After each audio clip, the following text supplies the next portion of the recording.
Hi friends, today we will talk about how to fix or how to solve the problem of stuck on loading on Strava app. You will click on settings.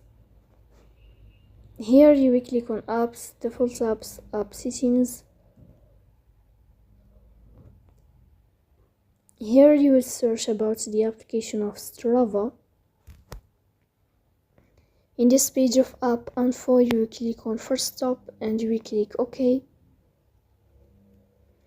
Here you will enter to the window of storage. Then we click on clear cache. In the end, you will turn off your phone and you will restart your phone again to fix that problem. So please don't forget to support us by like and subscribe. See you next time.